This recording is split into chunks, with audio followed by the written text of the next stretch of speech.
Everybody I know makes fun of me for having this cup.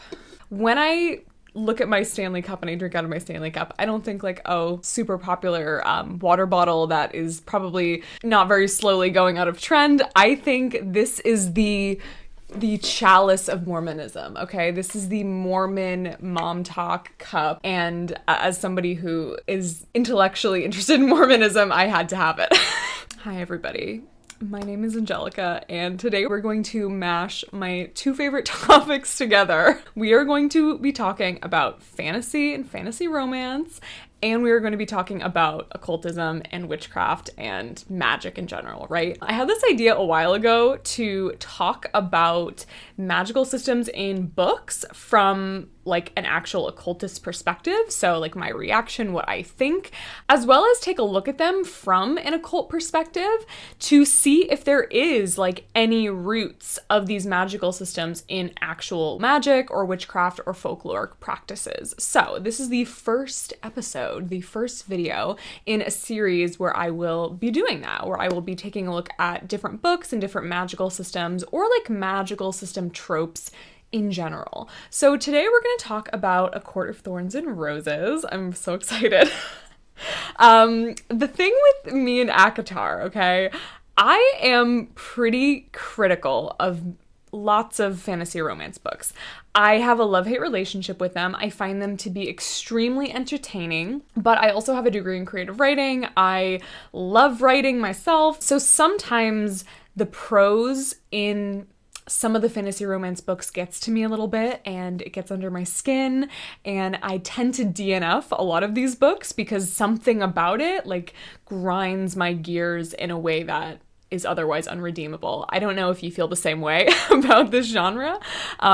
However, ACOTAR and like the whole series, I've read the whole series, and there's something about ACOTAR that I think is just so entertaining that I really enjoy reading it. And not every writer needs to be like Pulitzer Prize winning author or something, right? Like not every writer needs to be super highbrow. I don't think that there is even a place for that. I don't think that people really want that.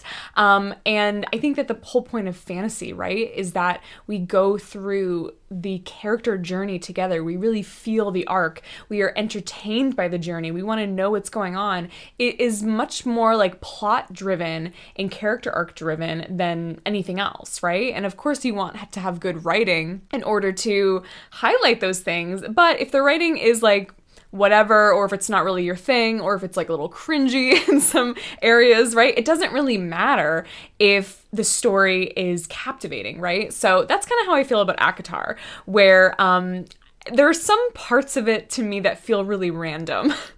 I talk to my friends who are into books about this sometimes as well, and I just like don't really know what I mean by this, but every time I say it to somebody, they're like, yes, I get it. There's something about A Court of Thorns and Roses, the whole series, that just feels a little random. Like it feels a little bit of a mishmash. And it's so funny because it is like the standard for so many people. It is like the first fantasy romance book that so many people read, and it gets them into either the whole genre of fantasy in general or specifically fantasy romance.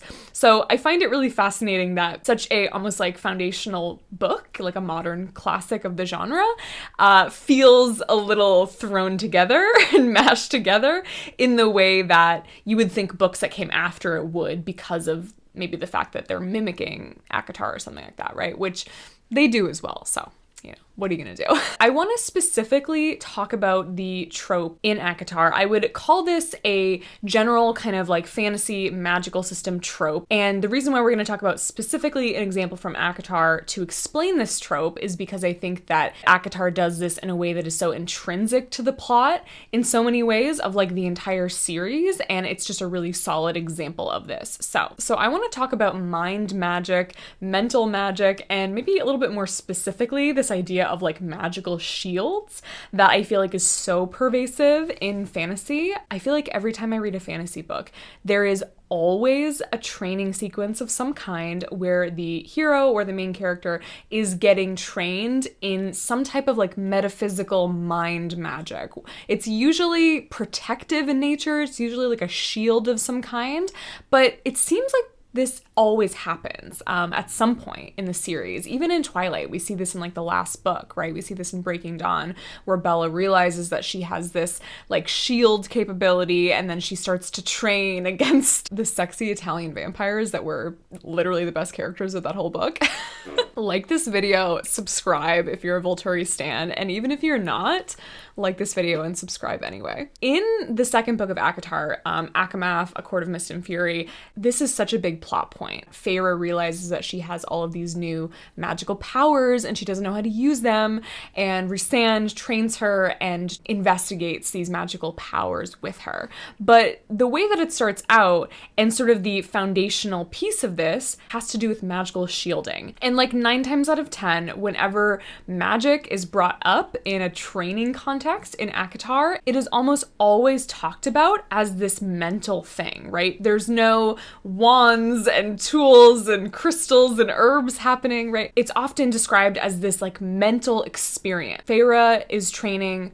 Feyre is like sitting down at a table talking to Rhysand, and he is not even like instructing her, he's just sort of getting her to turn her attention to her mind. The mind is like the landscape of this particular magical phenomenon in ACOTAR, which is mental shielding. The training sequence in general is a part of the hero's journey, and it just tends to, especially in fantasy books, be a really important part of the character arc. You might hear training sequence and think about like martial arts or some sort of physical training. This can also show up as some type of metaphysical training as well, and that's kind of what we're talking about here. I find that in fantasy books, there's usually both. And in books where both of these training sequences are present, it's usually done to emphasize that the character is having like a full transition. They're not just changing in one area of their life, they are becoming a completely different and elevated version of themselves. Through these training sequences, the character learns more about themselves, their power,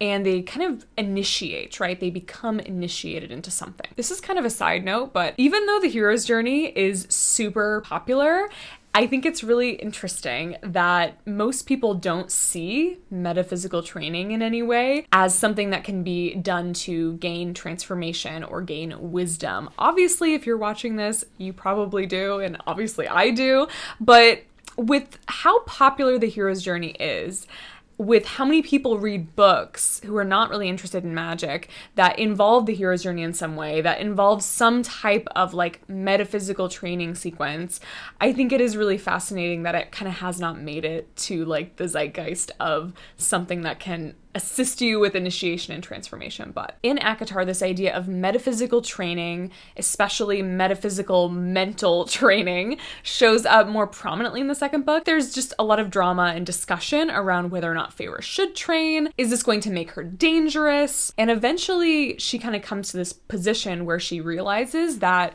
it is something that is going to protect her and provide her with some type of sovereignty and power. So early in the book, Rhysand kind of talks her into specifically training her mental shields. He sits her down and he explains to her mind magic. Rhysand is essentially like a mind magician. He can control people's minds, he can read minds, he can shatter minds, allegedly, whatever that means. So he explains to Feyre that she needs to train her mental shields because somebody like him could potentially take advantage of her. And the main reason that he wants her to train against this type of mind control is that he doesn't want anybody to control her or to find out that she has these powers that she has and then like break her mind and brainwash her and essentially like cause a situation where she loses her agency or loses her sovereignty, right? That is sort of his drive behind wanting to train Feyre on this, right? Allegedly. Maybe he's just doing it for his own personal gain because he's evil. That's not canonically what's going on, but that's what I want to happen. That would be so much cooler, right? So he essentially wants to train her metaphysically so she can protect herself and be less susceptible to the wills of others. And I don't know if SJM or other fantasy writers of the past that have used this type of idea, used this type of magic system, realize like what they're saying about the nature of metaphysical training in this, but essentially they're insinuating that when one does this type of metaphysical training, they become sovereign. They're less likely to be influenced by others because their will has been strengthened in the process. I think this particular magical system trope can feel really anticlimactic to readers, especially readers that are interested in witchcraft, because it just feels so basic. It just feels like the author of whoever writes a book like this isn't really being creative in explaining how this is happening. And if you're a reader that's interested in witchcraft and the occult, you're like, where are the moon phases? Where's the correspondences? Where are the tools, right? Where's the ritual? Like, I think it can feel really anticlimactic because you're just like, well, yeah, you're just like visualizing and thinking in your brain, and that's it, right? Like, that's all that you're gonna do. However, my argument here is that this type of magic does have a link to the occult. It does have a basis in the occult, and it is specifically related to the idea of strengthening one's will. It's a pretty foundational theurgical type of magic, and theurgy is essentially when you're connecting to the divine, you're connecting to yourself, and you're connecting to the part of you that is divine or is immortal in some way, right? Like, you are learning more about yourself, you're connecting with your will, or in some traditions, like your HGA, your holy guardian angel, or your immortal soul, or in a parts work practice, you might be connecting with like your shadow and your inner child and all of these different parts of you that can assist you with things and really enrich your magical practice. This is theurgical magic. So this magical implication, the whole reason why Rhysand wants Feyre to train with this type of mental shielding is he essentially wants her to be able to connect deeper to herself, to unlock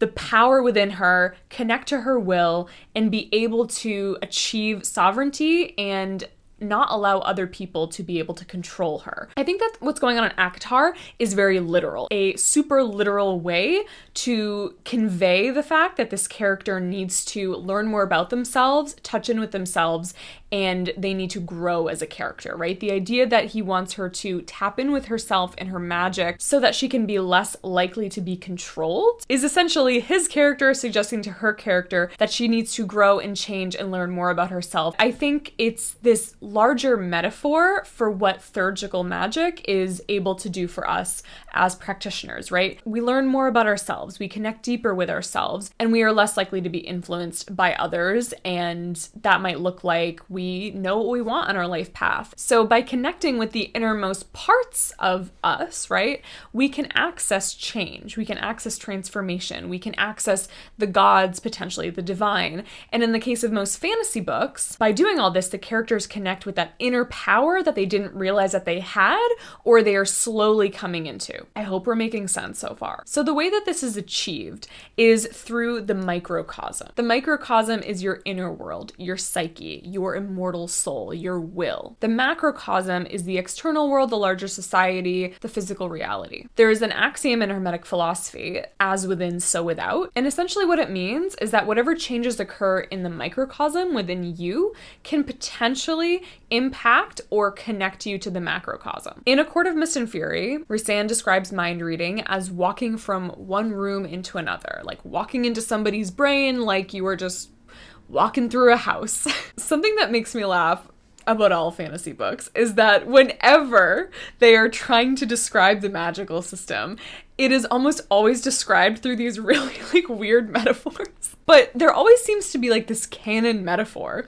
that gets brought up over and over throughout these book series of like how you describe how this magic system works. In the magical system, there's also something called winnowing, which is essentially like transporting, or sometimes it's called apparating, or when like a character is like going from one place to the next, right? They're like magically jumping from one place to the next all over the map. And the canon way that they describe it in ACOTAR is like folding a map together in your brain, and then like that's how you winnow. Or you take 2 points on a map and you like smush them together. Like that's how it's described. And it's like this canonical thing where whenever they're talking about like how to winnow or how to achieve it, it's like just put the 2 points on the map together, smush the map together.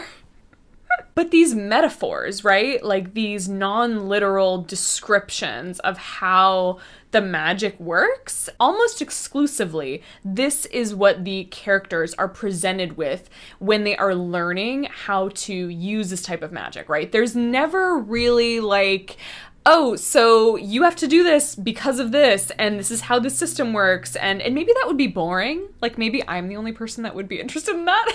It would sound like a D&D game or something, like, this is how the magic system works, and this is how it doesn't work, right? So when Feyre is trying to put up her mental shields, Rhysand is, like, trying to get into her mind, right? He's trying to walk from one room into another in Feyre's mind. And Feyre is, like, trying to figure out how to fight against this, essentially. And he gives her zero instructions. He just starts, like, banging on her brain. He just starts infiltrating her mind and just tells her to push him out. It's giving a little bit of chaos magic. It's giving a little bit of like, try to see what works in your paradigm. And I don't really even think that that approach is helpful. So Feyre is actively trying to push Rhysand out of her mind.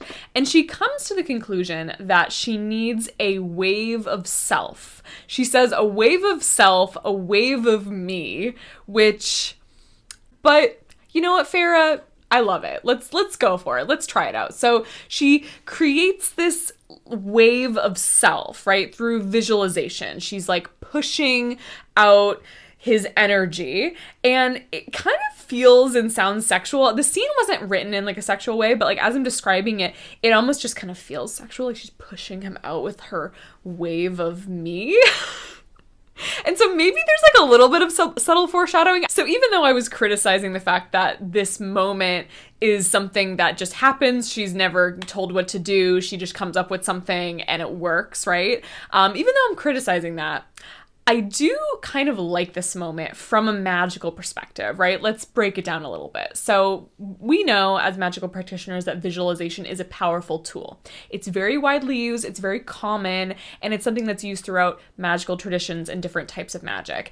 Almost to the point where it seems really simple and basic and tropey and like, yeah, of course there's going to be visualization, right? But I would argue that visualization is a really powerful tool, perhaps an extremely common one, but one that should not be overlooked in its potential, right? And its occult and magical potential. And something that we see in a lot of virtual magic is visualization paired with some type of movement. Sometimes it's the visualization itself that is moving. Sometimes there is movement of the physical, like practitioner's body and a visualization. So what Feyre is describing could actually be a worthwhile banishing tool, right? It's almost like this mental banishing technique. And there are plenty of banishing methods that use a similar principle or a similar idea, right? When you are like fumigating with incense, let's say you're using like copal or dragon's blood or like an exorcism blend, and you are fumigating your house with some type of resin that has a banishing power or an herb that has a banishing power, right? You are essentially filling the room with smoke. You are perceiving that there is energy that you no longer want in the room, and you are using, in this case, like literal smoke of a resin with a banishing property in order to eat away at or push out or banish that other energy that you feel like is hanging in the space. That is essentially what Feyre is doing in her mind, right? When you are doing this fumigation, you typically want somewhere for the energy to go. You want to have like a window or a door open so that the energy can actually escape. And when Feyre crashes Rhysand out of her mind, he feels this. He gets pushed out. He snaps back into himself and feels the effects of her magic on him. This is essentially her microcosm, magic that she created and generated in her microcosm, coming out and crashing out and affecting Rhysand in his microcosm. Maybe we could say her microcosm is affecting the macrocosm, right? Or maybe it's just going straight into him. But regardless, she is having some type of physical effect on somebody else, right? And when we are banishing and moving our magic from this more controlled environment out into the world, we are banishing it, we are casting something out. So she is using her power reserves, her power that she's generated and created from her microcosm, from her will, to have an effect on other people. It is heavily suggested that her microcosm needs to be protected at all costs, right? It needs to be guarded and other people can infiltrate it. And this is what Theurgy can do for the magical practitioner at large. especially this idea of strengthening oneself and the microcosm. This is the path of finding true will, of accessing true will. And true will is a phrase that's used like so often in the Western esoteric tradition. It's used in a lot of like pragmatist philosophy. It is a very common phrase that you hear if you were like interacting with anything that has to do with Crowley or Thelema, or just, I would say, the Western esoteric tradition in general. And true will, I would say, takes on slightly different meanings in these different contexts, but essentially the will is an important part of like the magical anatomy of the witch or the occultist. It is the part of you that is deeply aligned with fate, with your true desires, with love, with the connection to the divine. And that's not always something that you can easily access as a person. And our will is how we are able to create changes as well in our physical reality. So it's a theurgical practice, but it can have impacts on our spell work and our practical magic as well. So the magic that Feyre is doing, I think, can honestly be described as connecting with her will and allowing it to shift and expand, using visualization to gather it up and conjure it up into this force that she can use to protect herself or to potentially impact the external world and the macrocosm. And the more that she trains in the book, the easier and quicker and faster and better she is able to protect herself and impact the macrocosm. And this is something that we can also do. This is magically sound, right? The more that you understand yourself and connect to yourself, and through this process, we are able to create magical change quicker. So next time you crack open a fantasy book and they are using this magical trope, know that the authors are knowingly, but more likely unknowingly, drawing upon these magical philosophies that are very prevalent in the Western esoteric tradition. Maybe the actual process in the books feel very watered down and simplified, and they are. And I think it goes back to the author either not really being familiar with these things or not even knowing how they want to explain the magical system. But under that, the mental training and the mental shield trope does have roots in Hermeticism, I would say in particular. And Hermeticism is a philosophy that deeply inspires the entire Western esoteric tradition. Because of the popularity of Hermetic beliefs and ideas, it has been watered down over time. It has been oversimplified. It has been used and redefined in a variety of different magical traditions. And maybe that's why this magic feels so simple, so universal, so obvious, right? Maybe the authors are kind of unwillingly aware of this particular brand of magic. It's something that feels familiar to them. It's something that they've heard before. It's something that they've probably read before and they resonate with, and they can see how that could potentially be helpful, right? And that's how ideas end up becoming universal, because they resonate, because they work, right? So I think it's helpful to remind ourselves what the occult roots of these different magical systems are. And I hope you enjoyed this video where we explored that. If you liked this video and you made it to the end, please drop me a comment. Please like this video, subscribe, share this video. I really want to know if you enjoyed this so I can potentially make more videos like this. I'm hoping to create a series out of this if you enjoy this type of content. And if you have any books or magic systems that you want me to dive into next, please let me know. So give me your fantasy romance and fantasy book recommendations and tell me what magical systems or magical tropes you want me to dive into next. And if you like my work and want more exclusive content, then you're definitely going to want to join me over on Patreon. Thank you so much for watching, and we'll talk soon.